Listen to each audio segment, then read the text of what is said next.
माँ दुर्गा के प्यारे भक्तजनों, हे साधक गणों, आप माँ दुर्गा की अगर इस तरह से पूजा वंदना करेंगे तो आपके मनोरथ निश्चय ही सफल होंगे, कार्य परिपूर्ण होंगे।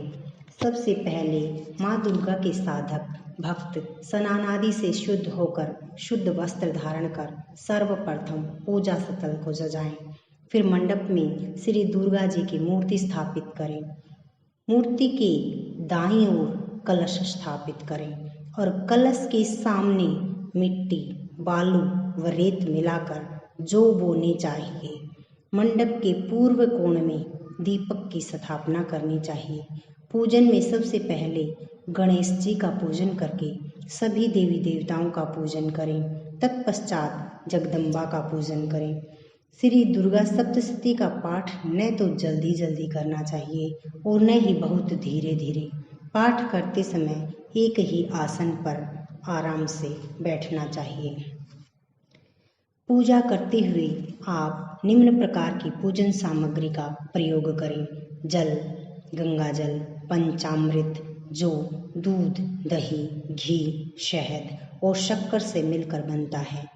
रेशमी वस्त्र, उपवस्त्र, मेज, माँ के ऊपर चुनरी चढ़ाएं और साथ में एक वस्त्र अलग से रखें। नारियल, चंदन, रोली, कलावा, अक्षत मीन्स बिना टूटे हुए चावल, पुष्प, धूप दीप नैवेद्य, पान सुपारी लौंग इलायची, कर्पूर, आसन, चौकी, आरती, कलश आदि। नव दुर्गा की प्रार्थना करने से पहले अपने मस्तक पर चंदन, रोली का टीका लगाना चाहिए। नव दुर्गा की प्रार्थना के पश्चात दुर्गा कवच का पाठ करना चाहिए। इसके बाद अर्गला स्तोत्र और कीलक का पाठ करें। तत्पश्चात रात्रि सूक्त का पाठ करें। इतना कर लेने के बाद सप्तशती का पाठ प्रारंभ करना चाहिए।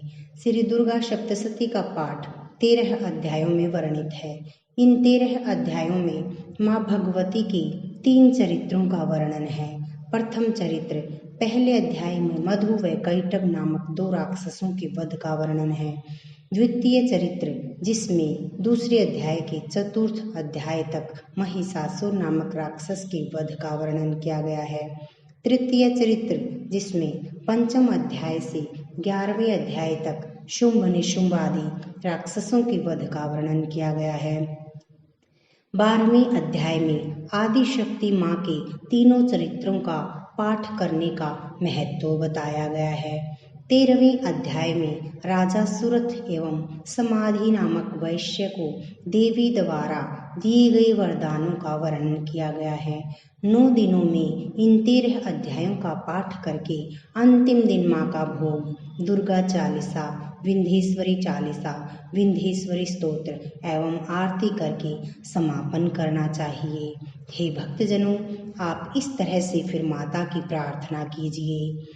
हे करुणामयी, हे जगत जननी, हे स्नेहमयी एवं आनंद देने वाली माँ, आपकी सदा जय हो। हे जगदम्बे, जैसे पंखहीन पक्षी और भूख से बिलखिलाते बच्चे अपनी माँ की प्रतीक्षा करते हैं, उसी तरह से मैं भी आपकी दया की प्रतीक्षा कर रही हूँ। हे अमृतमयी माँ, आप शीघ्र अति शीघ्र मुझे दर्शन देने की कृपा करें। मुझे ऐसी बुद्धि प्रदान करें जिससे मैं आपका रहस्य जान सकूं। इस तरह से आप दोनों हाथ जोड़कर मस्तक झुकाकर माँ देवी की चरणों में नतमस्तक हो जाइए। सबसे पहले दिन भक्तजनों, आप माँ दुर्गा के शैलपुत्री रूप की वंदना करेंगे। तो सबसे पहले दिन शैलपुत्री माँ को आप नमस्कार करके इस तरह से आराधना कीजिए। पहला दिन शैलपुत्री। वंदे वांछित लाभाय चंद्र अर्ध कृत शेखरां वृषारूढ़ां शूलधरां शैलपुत्रीं यशस्विनीं। देवी दुर्गा का पहला स्वरूप शैलपुत्री का है। पर्वतराज हिमालय के यहाँ पुत्री के रूप में उत्पन्न होने के कारण इनको शैलपुत्री कहा गया। यह वृषभ पर आरूढ़, दाहिने हाथ में त्रिशूल और बाएं हाथ में कमल पुष्प धारण किए हुए हैं। यह नवदुर्गाओं में प्रथम है। नवदुर्गा पूजन में पहले दिन इन्हीं का पूजन होता है। प्रथम दिन की पूजा में योगी जन अपने मन को मूल आधार चक्र में स्थित करते हैं। यहीं से उनकी योग साधना आरंभ होती है। माँ दुर्गा का पाठ प्रारंभ। नवदुर्गा प्रार्थना। जय जयकार करो माता की, आओ शरण भवानी की। एक बार सब प्रेम से बोलो, जय दुर्गे महारानी की। पहली देवी शैलपुत्री हैं, किए बैल पर सवारी। अर्धचंद्र माथे पर सोहे, सुंदर रूप मनोहारी। लिए कमंडल फूल कमल और रुद्राक्षों की माला। हुई दूसरी ब्रह्मचारिणी, करे जगत में उजियारा। पूर्ण चंद्रमा से शोभित हैं, देवी चंद्र घंटा माता। इनके सुमिरन से निर्बल भी सबल शत्रु पर जय पाता। चौथी देवी कूष्मांडा है, इनकी लीला है न्यारी। अमृत भरा कलश है, कर में किए बाघ की सवारी। कर में कमल सिंह पर आसन, सबका शुभ करने वाली। मंगलमयी स्कंद माता है, जग के दुख हरने वाली। मुनि कात्यायन की कन्या है, सबकी कात्यायनी माँ। दानवता की शत्रु और मानवता की सुखदायिनी माँ। सप्तम काल रात्रि देवी है, महाप्रलय ढाने वाली। प्राणी मात्र की रक्षा करती, महाकाल को खाने वाली। श्वेत बैल है वाहन, जिनका तन पर श्वेतांबर माला। यही महागौरी देवी है, सबकी जगदम्बा माता। शंख चक्र और गदा पद्म कर में धारण करने वाली। यही सिद्धिदात्री देवी है, रिद्धि सिद्धि देने वाली। जय कल्याणमयी नव दुर्गे, जय हो शक्तिदायिनी माँ। जयति जयति चंडी नव दुर्गे, जय गिरिजा महारानी माँ। जय जयकार करो माता की, आओ शरण भवानी की। एक बार सब प्रेम से बोलो, जय दुर्गे महारानी की। हे भक्तजनों, हे साधक जनों, अब हम देवी के कवच का ध्यान धरेंगे। अथ देवी कवच। श्री मार्कंडेय जी बोले, पितामह, जो इस संसार में परम गुप्त तथा मनुष्यों की सब प्रकार से रक्षा करने वाला है और जो अब तक आपने किसी अन्य के सामने प्रकट नहीं किया हो, ऐसा कोई साधन मुझे बताइए। ब्रह्मा जी बोले, ब्राह्मण, ऐसा साधन तो एक देवी का कवच ही है, जो गुप्त से भी परम गुप्त, पवित्र तथा संपूर्ण प्राणियों का उपकार करने वाला है। महामुने, उसे सुनो। देवी की 9 मूर्तियां हैं, जिन्हें नव दुर्गा कहते हैं। उनके अलग अलग नाम इस प्रकार हैं। प्रथम नाम शैलपुत्री है, दूसरी मूर्ति का नाम ब्रह्मचारिणी है, तीसरा स्वरूप चंद्रघंटा के नाम से प्रसिद्ध है, चौथी मूर्ति को कूष्मांडा कहते हैं, पांचवी दुर्गा का नाम स्कंद माता है, देवी की छठे रूप को कात्यायनी कहते हैं, सातवां कालरात्रि और आठवां स्वरूप महागौरी के नाम से प्रसिद्ध है। नवी दुर्गा का नाम सिद्धिदात्री है। ये सब नाम सर्वज्ञ महात्मा वेद भगवान के द्वारा ही प्रतिपादित हुए हैं। जो मनुष्य अग्नि में जल रहा हो, रणभूमि में शत्रुओं से घिर गया हो, विषम संकट में फंस गया हो तथा इस प्रकार भय से आतुर होकर जो भगवती दुर्गा के शरण में प्राप्त हुए हों, उनका कभी कोई अमंगल नहीं होता। युद्ध के समय संकट में पड़ने पर भी उनके ऊपर कोई विपत्ति नहीं दिखाई देती। उन्हें शोक, दुख और भय की प्राप्ति नहीं होती। जिन्होंने भक्ति पूर्वक देवी का स्मरण किया है, वह निश्चय ही वृद्धि को प्राप्त होते हैं। देवेश्वरी, सुनो, जो तुम्हारा चिंतन करते हैं, उनकी तुम निसंदेह रक्षा करती हो। चामुंडा देवी प्रेत पर आरूढ़ हैं, वाराही भैंसी पर सवारी करती हैं, ऐन्द्री का वाहन ऐरावत हाथी है, वैष्णवी देवी गरुड़ पर आसन जमाती हैं, माहेश्वरी वृषभ पर आरूढ़ होती है, कौमारी का वाहन मयूर है, भगवान विष्णु की प्रियतमा लक्ष्मी देवी कमल के आसन पर विराजमान है और वह हाथों में कमल धारण किए हुए हैं। वृषभ पर आरूढ़ ईश्वरी देवी ने श्वेत रूप धारण कर रखा है। ब्राह्मी देवी हंस पर बैठी हुई हैं और सब प्रकार के आभूषणों से विभूषित हैं। इस प्रकार ये सभी देवियां सब प्रकार की योग शक्तियों से संपन्न हैं।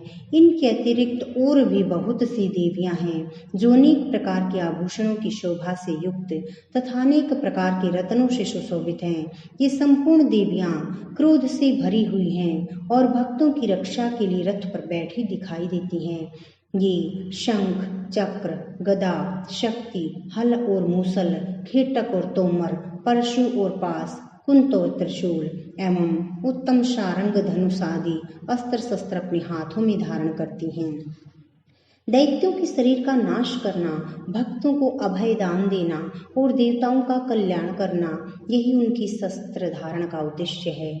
महान रौद्र रूप, अत्यंत घोर पराक्रम, महान बल और महान उत्साह वाली देवी, तुम महान भय का नाश करने वाली हो, तुम्हें नमस्कार है।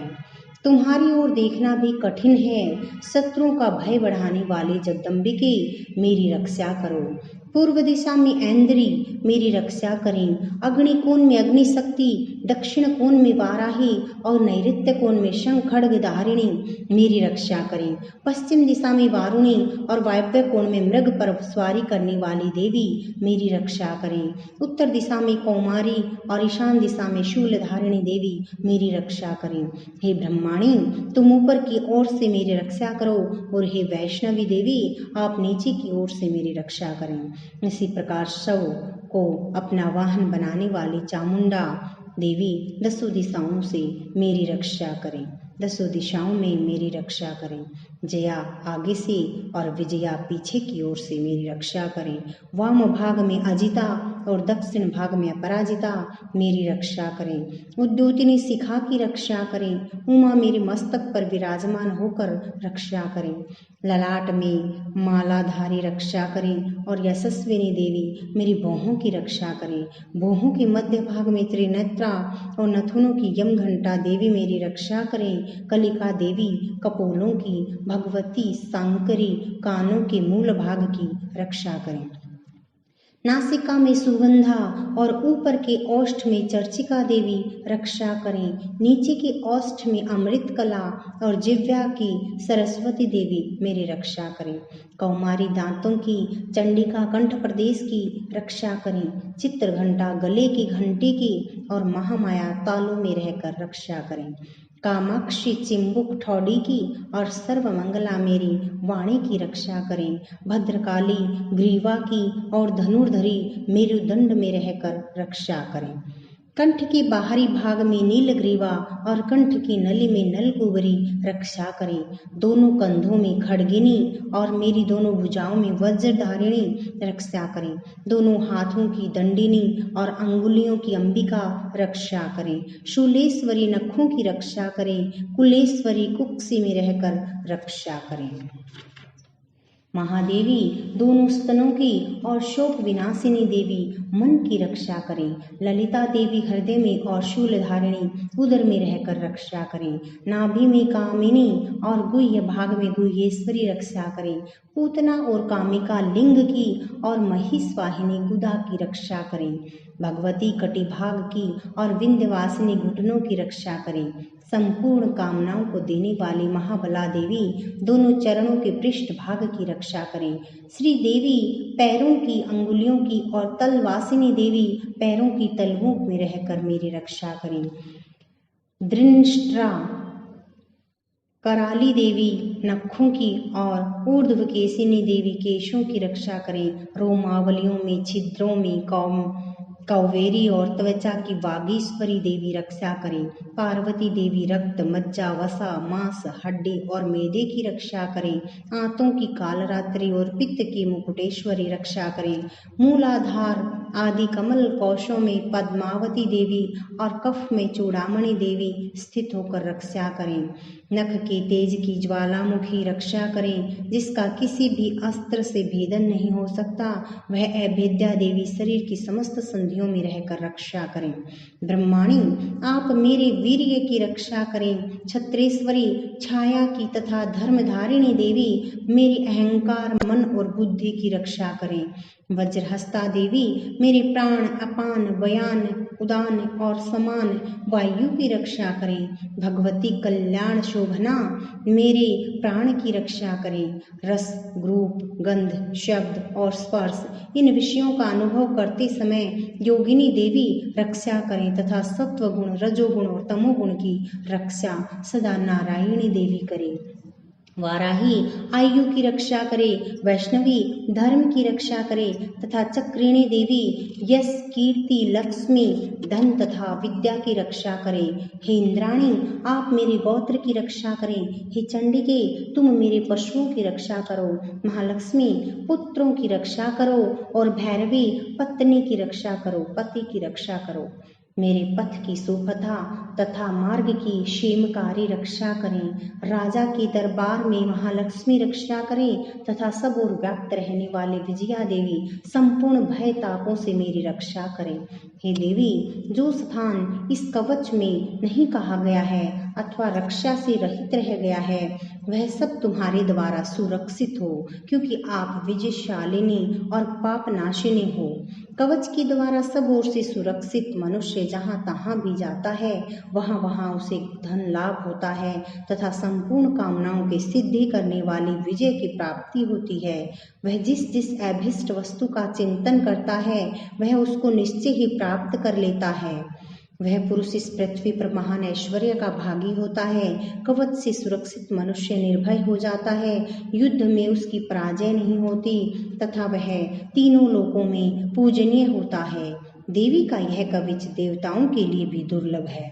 जो प्रतिदिन नियम पूर्वक तीनों संध्याओं के समय श्रद्धा के साथ इसका पाठ करता है, उसे दैवी कला प्राप्त होती है तथा वह तीनों लोकों में कहीं भी पराजित नहीं होता। इतना ही नहीं, वह अपमृत्यु से रहित हो 100 से भी अधिक वर्षों तक जीवित रहता है। उसकी मकरी, चेचक और कोढ़ आदि संपूर्ण व्याधियां नष्ट हो जाती हैं। कनेर, भांग, अफीम, धतूरे आदि का स्थावर विष, सांप और बिच्छू आदि के काटने से चढ़ा हुआ जंगम विष और अहिफेन और तेल के संयोग आदि से बनने वाला कृत्रिम विष, ये सभी प्रकार के विष दूर हो जाते हैं। उस पर उनका कोई असर नहीं होता। इस पृथ्वी पर मारण, मोहन आदि जितने अभिचारक तांत्रिक प्रयोग होते हैं, तंत्र प्रयोग होते हैं तथा इस प्रकार के जितने मंत्र यंत्र होते हैं, वे सब इस कवच को हृदय में धारण कर लेने पर उस मनुष्य को देखते ही नष्ट हो जाते हैं। ये ही नहीं, पृथ्वी पर विचरने वाले ग्राम देवता, आकाशचारी देव विशेष, जल के संबंध से प्रकट होने वाले गण, उपदेश मात्र से सिद्ध होने वाले देवता, अपने जन्म के साथ प्रकट होने वाले देवता, कुल देवता, माला, डाकिनी, शाकिनी, अंतरिक्ष में विचरने वाली बलवती भयानक डाकिनियां, ग्रह, भूत, पिशाच, यक्ष, गंधर्व, राक्षस, ब्रह्म राक्षस, बेताल, कुष्मांड और भैरव आदि अनिष्ट कारक देवता भी हृदय में कवच धारण किए रहने पर उस मनुष्य को देखते ही भाग जाते हैं।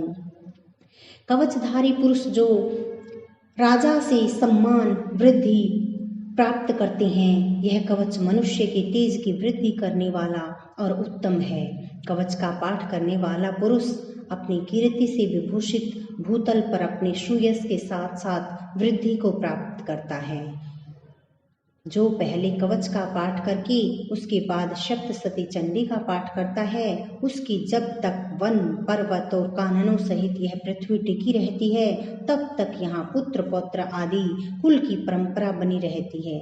फिर देह का अंत होने पर वह पुरुष भगवती महामाया के प्रसाद से उस नित्य परम पद को प्राप्त करता है, जो देवताओं के लिए भी दुर्लभ है। वह सुंदर दिव्य रूप धारण करता है और सदा शिव के साथ आनंद का भागी होता है। इति देवी कवच। भाषा। श्री अर्गला स्तोत्र। हे भक्तजनों, इसके बाद आप अर्गला स्तोत्र करेंगे। जैसे श्री मार्कंडेय जी बोले, जयंती, मंगला, काली, महाकाली, भद्रकाली, कपालिनी, दुर्गा, क्षमा, शिवा, धात्री, स्वाहा और स्वधा, इन नामों से प्रसिद्ध जगदम्बिके, तुम्हें मेरा नमस्कार हो। देवी चामुंडे, तुम्हारी जय हो। संपूर्ण प्राणियों का कष्ट हरने वाली देवी, तुम्हारी जय हो। सब में व्याप्त रहने वाली देवी, तुम्हारी जय हो। तुम्हारी जय हो। हे कालरात्रि देवी, तुम्हें नमस्कार हो।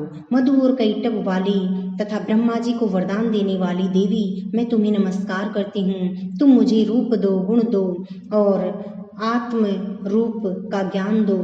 जय, मोह पर विजय और यश दो और मेरे काम क्रोध आदि शत्रुओं का नाश करो। महिषासुर का नाश करने वाली तथा भक्तों को सुख देने वाली देवी, आपको नमस्कार हो। आप मुझे रूप दो, जय दो, यश दो, काम क्रोध आदि शत्रुओं का नाश करो। रक्त बीज का वध और चंड मुंड का विनाश करने वाली देवी, तुम मुझे रूप दो, यश दो, काम क्रोध आदि शत्रुओं का नाश करो। शुंभ और निशुंभ तथा धूम्रलोचन का मर्दन करने वाली देवी, आप मुझे रूप दो, यश दो, जय दो, काम क्रोध आदि शत्रुओं का नाश करो। सबके द्वारा वंदित युगल चरणों वाली तथा संपूर्ण सौभाग्य प्रदान करने वाली हे परमेश्वरी, आप मुझे रूप दो, जय दो, यश दो और काम क्रोध आदि शत्रुओं का नाश करो। तुम्हारे रूप और चरित्र अचिंत्य हैं। तुम समस्त शत्रुओं का नाश करने वाली हो। तुम रूप दो, जय दो, यश दो, काम क्रोध आदि शत्रुओं का नाश करो। पापों को दूर करने वाली चंडिके, जो भक्ति पूर्वक तुम्हारे चरणों में सर्वदा मस्तक झुकाती हैं, उन्हें रूप दो, जय दो, यश दो, काम क्रोध आदि शत्रुओं का नाश करो। रोगों का नाश करने वाली चंडिके, जो भक्ति पूर्वक तुम्हारी स्तुति करती हैं, उन्हें तुम रूप दो, जय दो, यश दो, काम क्रोध आदि शत्रुओं का नाश करो।